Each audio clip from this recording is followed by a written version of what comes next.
Assalamualaikum warahmatullahi wabarakatuh. Alhamdulillah kita bertemu lagi di kesempatan ini. Kita akan membahas materi yang ketiga tentang manusia membutuhkan agama.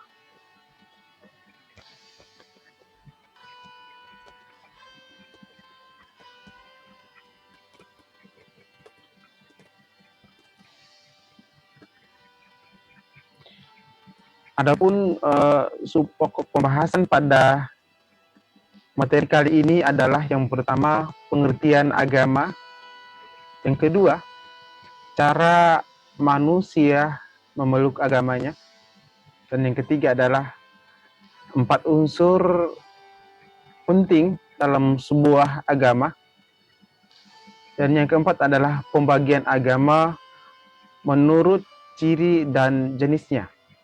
Yang kelima adalah faktor pendorong manusia beragama, dan yang keenam adalah manfaat agama untuk kelangsungan hidup manusia.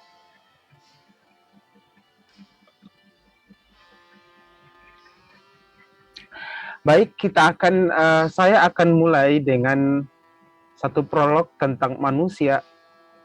Kajian tentang manusia merupakan kajian yang sangat menarik, karena manusia merupakan makhluk hidup yang paling sempurna bila dibandingkan dengan makhluk hidup yang lainnya. Alexis Carrel berpendapat bahwa satu-satunya jalan untuk mengenal dengan baik sikap manusia adalah merujuk pada wahyu ilahi akan dapat menemukan jawabannya. Artinya di sini bahwa manusia dengan agama itu sesungguhnya sangat dekat.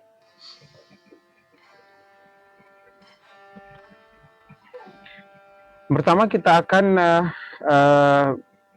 melihat apa sesungguhnya yang dimaksud dengan manusia itu sendiri. Menurut Kamus Besar Bahasa Indonesia KBBI adalah manusia berasal dari kata manu, yaitu bahasa Sanskerta, mens atau bahasa Latin yang berarti berpikir, berakal budi, atau makhluk yang berakal budi.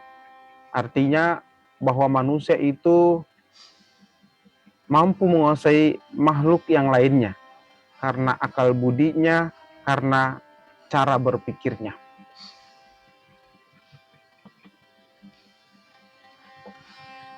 Jadi manusia menurut Thomas Aquinas, seorang filosof dari Swedia, menyatakan bahwa manusia adalah suatu substansi yang komplit yang terdiri dari badan dan jiwa.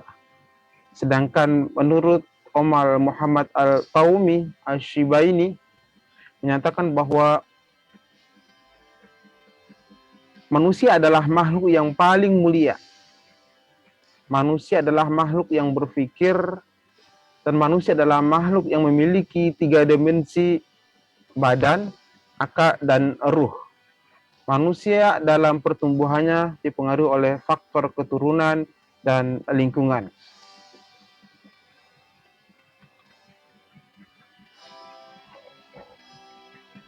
Selanjutnya pengertian daripada agama.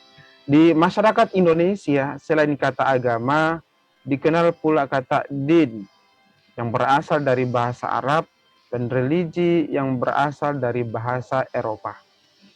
Ada satu pendapat yang mengatakan bahwa kata agama itu tersusun dari 2 kata. A yang berarti tidak, gam yang berarti pergi.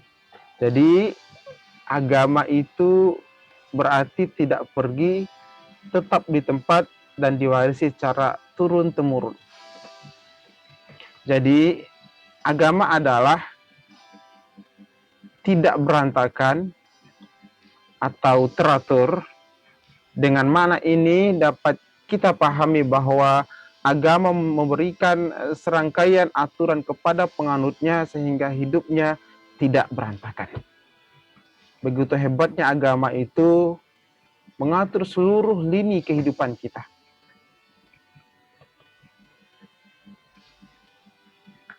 Kemudian pengertian daripada Islam itu sendiri.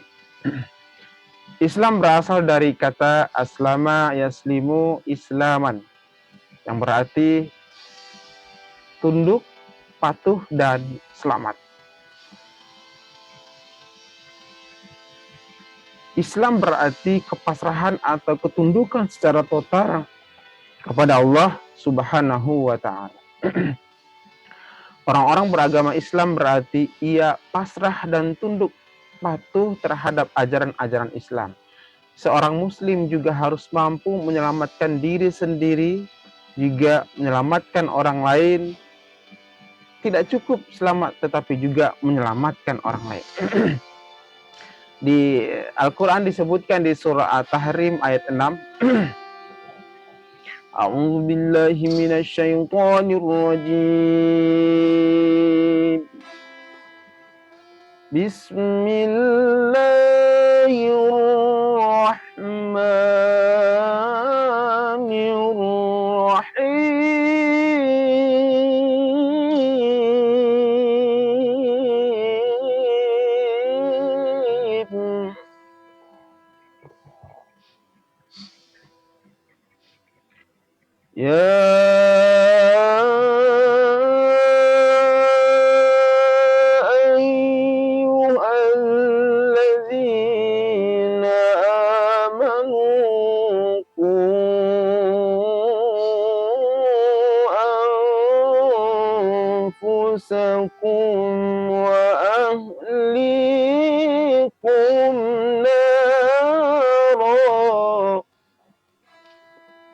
Hai orang-orang yang beriman, jagalah dirimu dan keluargamu dari api neraka.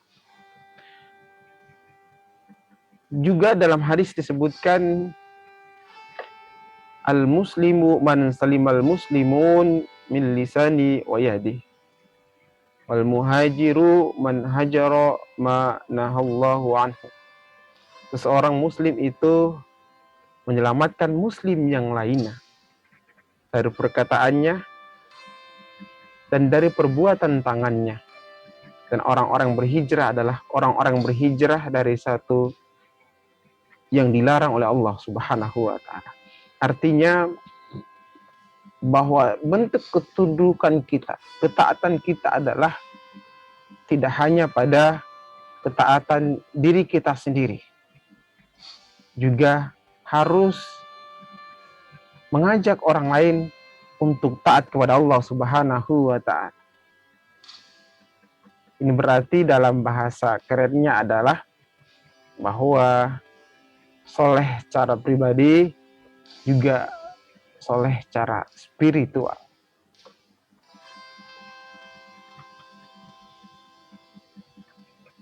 Selanjutnya kita akan bahas bagaimana manusia itu beragama. Yang pertama adalah cara manusia beragama itu dengan cara mistik. Cara beragama yang lebih menekankan pada aspek batiniah, yang mengabaikan aspek pengalaman formal. Yang kedua adalah cara penalaran. Cara beragama dengan menekankan pada aspek rasionalitas dari ajaran agamanya. Yang ketiga adalah amal soleh. Cara ini lebih menekankan pada penghayatan pengalaman agama pada aspek peribadatan, baik itu ritual, formal maupun aspek pelayanan sosial keagamaan.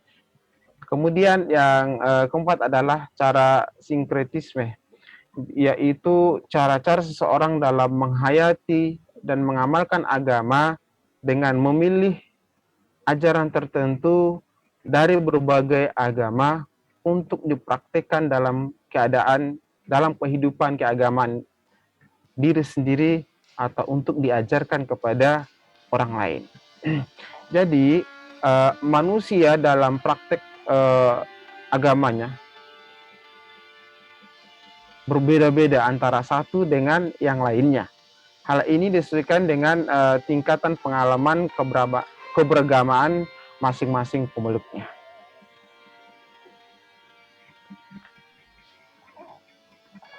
Selanjutnya unsur daripada agama itu. Yang pertama adalah adanya kekuatan gaib, kemudian kedua adalah peribadatan atau ritual, dan ketiga adalah adanya kitab suci, dan yang keempat adalah adanya yang disucikan.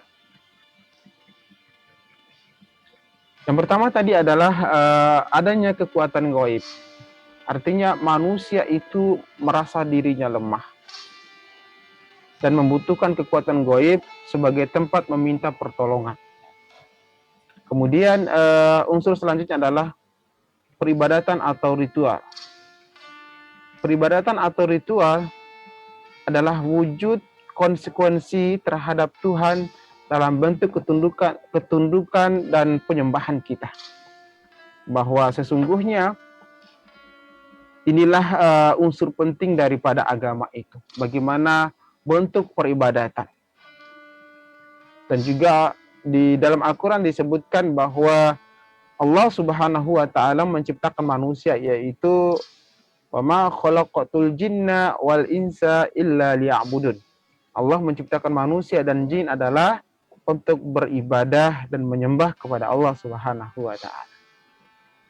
Kemudian adanya kitab suci. Agama manapun pasti memiliki petunjuk atau kitab suci masing-masing.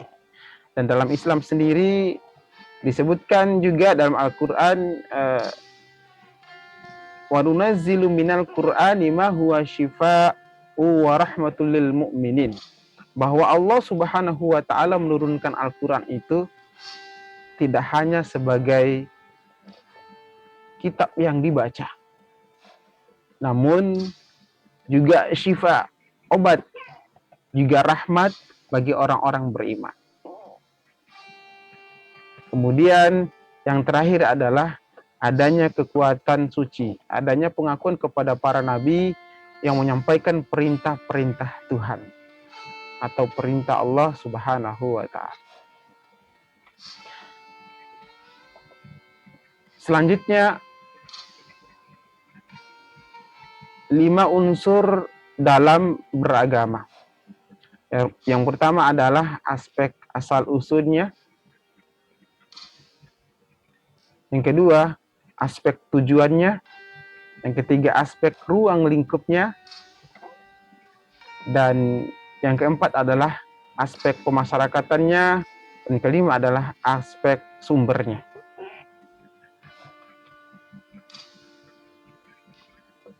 Oke, yang pertama, aspek asal usulnya, yaitu ada yang berasal dari Tuhan seperti agama samawi, dan ada juga yang berasal dari pemikiran manusia seperti agama ardi atau agama kebudayaan. Aspek tujuannya yaitu untuk memberikan tuntunan hidup agar manusia bahagia di dunia juga bahagia di akhirat. Wa minhum may yaqulu rabbana atina fid dunya hasanah wa fil akhirati hasanah wa qina azabannar.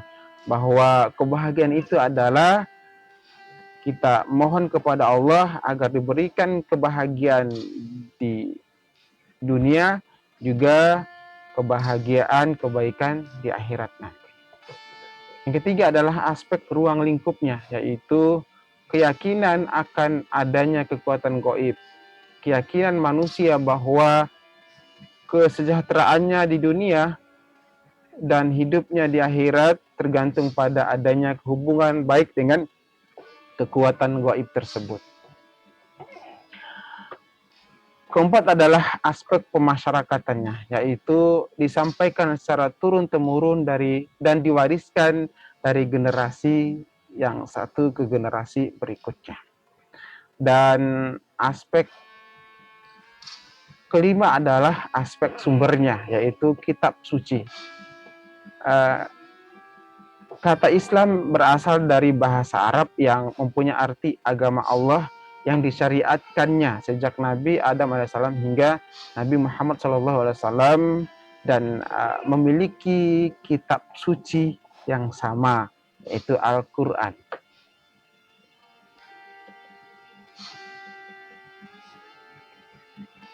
Oke, selanjutnya adalah faktor yang mendorong manusia beragama. Ada faktor fitrah, dan kedua adalah kedekatan, yang ketiga adalah ketenangan, dan keempat adalah keselamatan. Yang pertama tadi adalah fitrah, bahwa manusia itu memiliki fitrah beragama sejak kita dilahirkan, sejak kita dalam kandungan orang tua kita sudah memiliki fitrah bahwa sesungguhnya kita beragama.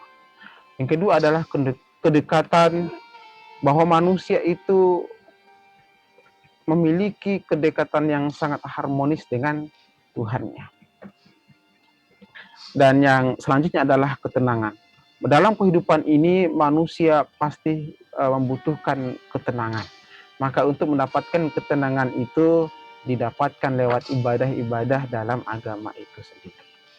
Dan yang selanjutnya adalah keselamatan. Tentu tujuan daripada taat beragama adalah untuk mendapatkan keselamatan di dunia, juga untuk keselamatan kebaikan di akhirat nanti.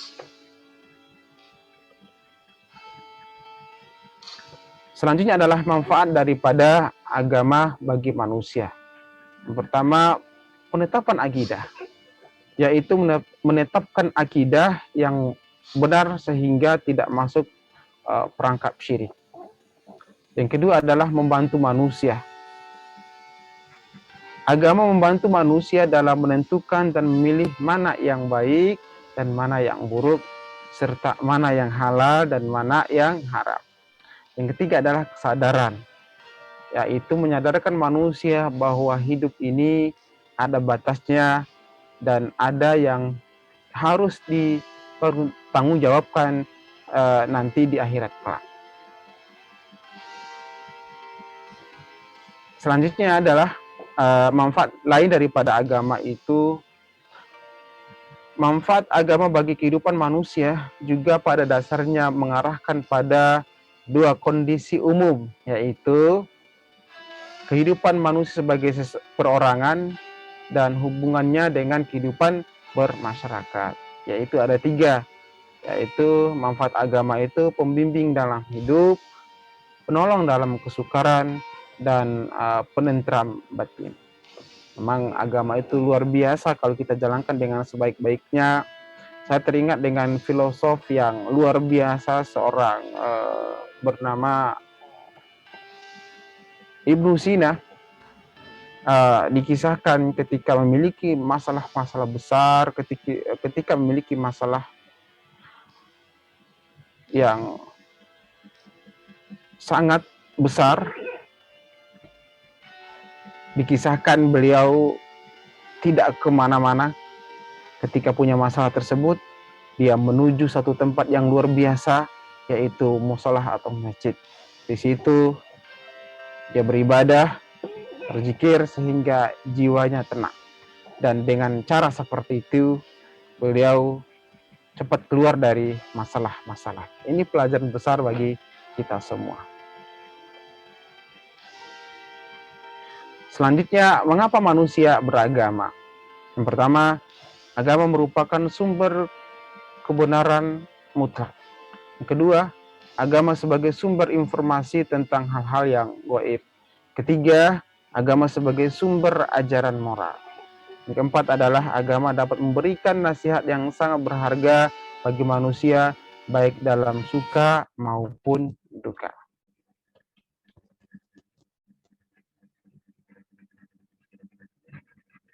Yang pertama adalah agama merupakan sumber kebenaran mutlak. Maksudnya adalah setiap penganut agama pasti mengakui kebenaran ajaran agamanya secara mutlak, terutama yang dinyatakan dalam kitab sucinya. Yang kedua, agama sebagai informasi tentang hal-hal yang gaib.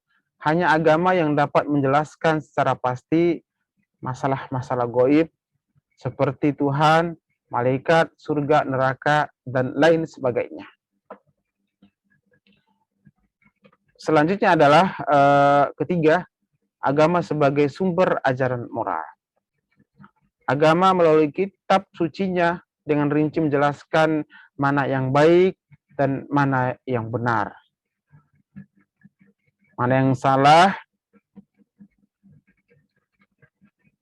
dan mana yang buruk, mana diperintahkan, juga mana yang dilarang. Tentunya didapatkan lewat agama tersebut. Selanjutnya adalah agama dapat memberikan nasihat yang sangat berharga bagi manusia, baik di kala suka maupun duka. Bahwa sesungguhnya salah satu nasihat yang luar biasa, misalnya dalam Islam ketika manusia itu diuji dengan ujian yang besar, maka dia bersabar. Dan ketika memiliki banyak nikmat atau memiliki banyak rezeki, dia bersyukur.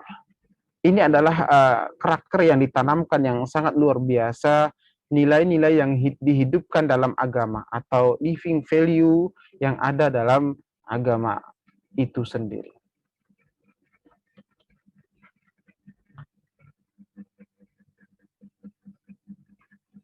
Sebagai penutup adalah bahwa manusia merupakan makhluk Tuhan yang paling sempurna. Karena manusia memiliki segala unsur dari makhluk hidup lainnya, ditambah dengan akal pikirannya.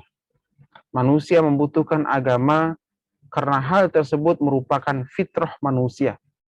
Tujuan penciptaan manusia adalah untuk menyembah kepada Allah dan menjadi khalifah di bumi ini. Agama memiliki tujuan untuk menjadikan manusia melaksanakan segala peran yang diperintahkan Allah, sehingga agama mengatur segala sendi kehidupan manusia dan dapat dikatakan agama merupakan pengatur manusia untuk menjalankan perannya di muka bumi ini. Allah Subhanahu wa taala berfirman, A'udzu billahi minasyaitonir rajim. وَإِذْ قَالَ رَبُّكَ لِلْمَلَائِكَةِ إِنِّي جَاعِلٌ فِي الْأَرْضِ خَلِيفَةً قَالُوا أَتَجْعَلُ فِيهَا مَن يُفْسِدُ فِيهَا وَيَسْفِكُ الدِّمَاءَ وَنَحْنُ نُسَبِّحُ بِحَمْدِكَ وَنُقَدِّسُ لَكَ قَالَ إِنِّي أَعْلَمُ مَا لَا تَعْلَمُونَ Shadaqallahul azim. Ingatlah ketika Tuhanmu berfirman kepada para malaikat, sesungguhnya aku hendak menjadikan seseorang khalifah di muka bumi. Mereka berkata, mengapa engkau hendak menjadikan khalifah di bumi itu? Orang-orang yang akan membuat kerusakan padanya dan menumpahkan darah. Padahal kami senantiasa bertasbih dan memuji engkau dan mensucikan engkau. Kemudian Allah berfirman, Inni a'lamu ma la ta'lamu. Sesungguhnya aku mengetahui apa yang kalian tidak ketahui. Demikian, semoga bermanfaat untuk kita semua. Assalamualaikum warahmatullahi wabarakatuh.